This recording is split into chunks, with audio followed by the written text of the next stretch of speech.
about the company we keep being so important. It was terrific for me to hear that company we keep concept being reaffirmed. And I think that applies as much as what you were saying in terms of the breadth of ideas and fields that we try to encompass as much as it does about the people and the values that we're with.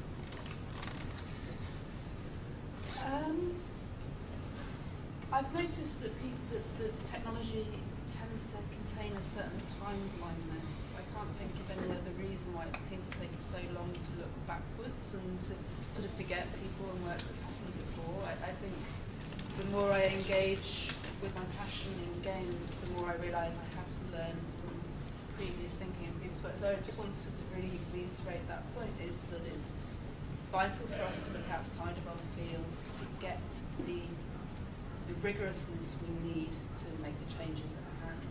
So, you know, game studies don't give you that for all of those academics. Contemporary design doesn't give you that because we're complaining it's broken.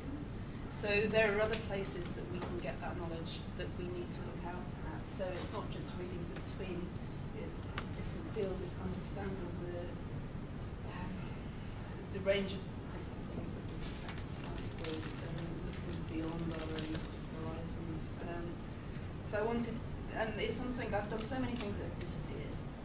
I get really frustrated at my age now to keep things disappearing. So although we may not all be engaged with the Academy have a useful function to mark our work and to mark our progress and to point to communities, hence this coalition of different people from different areas being so important.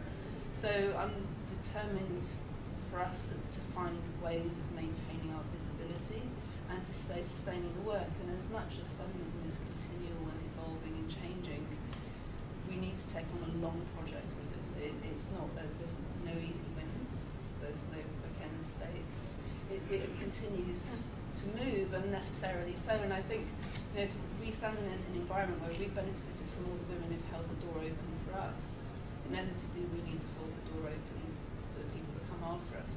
And that sense of legacy is only something that's hit me as I've become a parent. It's only something that's hit me as I've got to the ripe old age that I'm at, and will continue on to. So just for all of those who are just discovering this type of feminism,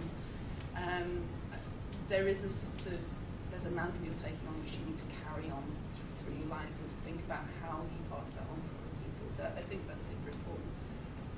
I don't know if this is necessarily the time, but maybe when I'm thinking about talking about generosity, sort of interrupting the things to celebrate to the people here that I think are really special. I think we've all benefited from Jen and Suzanne's generosity over the years.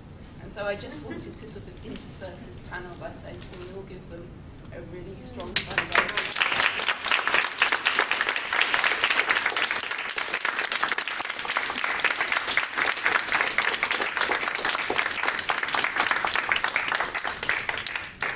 Work and generosity embodies what we all should aspire to be. So, you know, it's really suits. And it's the supermoon tonight. Oh, supermoon, brightest moon of the year. We need to look up and howl.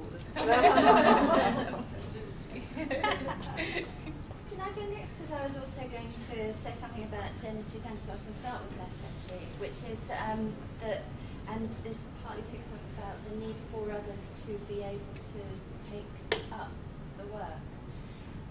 Because I know you managed to corral a great deal of energy that's in the room to help make this happen, and that is also part of your unique gifts. And I'm sure, just because you've made this happen, that something useful will come out of it, and that's because you have a track record. You know, you took Digger 2005, and you leveraged the success of that into developing the Canadian Games Research Association, and loading, which is an extraordinary gift to the community, and the work that you tirelessly do in bringing on new academics is unbelievably generous. So yeah, I'd like to echo Emma's incredible appreciation for the work that you do, but say that in a way there has to be a moment at which you're rocking up to these events kind of just smiling, you know, and you don't have to do any of the work. And let's hope that in sort of 5 years' time, that's exactly where you are, and there are new people putting it together, making it happen, and that's what we think that we need to grow. So let's just give them another Rachel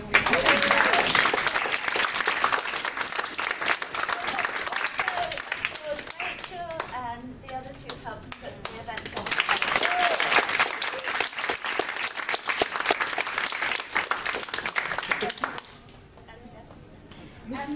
Changing minds.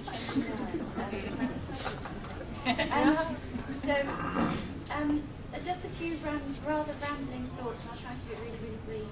The three watchwords that I instill in all of my students are curiosity. I know I share this with Celia, as like that should be your guiding principle in everything that you do. Modesty. Don't plan to change everything at once. Know what you can do. And generosity. Respect the work that comes before you. Always acknowledge it.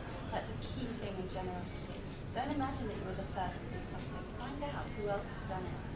And one of the ways in which I think that we ought to be doing some of the work that you recommended, which, you know, feminists always have to be smarter than everybody else, because they have to know their own discipline, and then they bloody have to know everybody else's too. And it's so exhausting. A feminist cultural studies scholar, for example, who's interested in technology, has to know all this shit about science, about cultural history, about literature, and about philosophy. And it's exhausting. So what would be really, really good is if we could develop a shared reading room where people who actually have some expertise can recommend the 2 or 3 chapters of the key books that will actually give a bit of an insight into what's useful in a discipline, and then people have got a way into something. So I'd like to propose that we try and do that. One of the things I'd also like to see is I'd like to see a complete revision of the citational practices that have also happened here. If you need to cite educational research, let's just have a little moratorium on citing G, okay? Somebody else to recommend. We don't have to say, oh, he started the work in this field. Let's just know the work now exists. Let's look for the 2 or 3 really, really rocking pieces of work in the field of the study of educational games, and cite that. You don't have to cite the most rubbish piece of literature just because it was the first. Nor was it the first. So let's do that and make that a kind of political principle. Actually, and you're going to have better citational practices. That what we've done here is already radical because it's a grassroots action, yeah?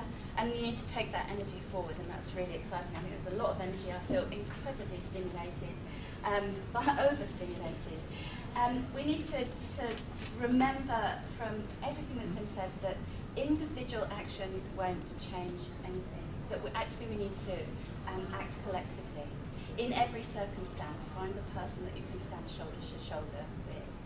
And that will give you the strength you need to when you are actually isolated. This is an extraordinary, the new technologies that we work with and the culture that we work with actually are extraordinarily individualizing and individuating. And they actually work counter to, we're going through a complete revolution of what it means to be human right now. And one of the things that we need to take forward is the process of also acting collectively. Because it would be very, very easy for that to be lost as we move forward with our new techniques, as others would call it. And yeah, do I need to say anything else? Methodologies. I think it's been a really exciting weekend actually for thinking about how to do smart methodological work. So yeah, I'm excited. Things that we might not be smart enough about, the interconnections between fantasy, affect, and pleasure in general, and our subjectivities, and how those play out in complex ways that people often read off through a kind of gender lens that does violence to the complexity of what's actually going on in some of those bits of data. And that I know we started to talk about this a little bit, and you were trying to get at it as well earlier. And I think that is one of the areas that there's still a lot of work to be done. So yeah, thanks very much for everything. It's been a really great time. I guess. And I have no idea what I'm going to say. I'm just going to babble too. Thank was you I guys babbling? so much. I thought it was really, really coherent. It was. That's why I'm emulating you. Thanks again. Yeah. I also just want to say, I want to thank all the men who are here.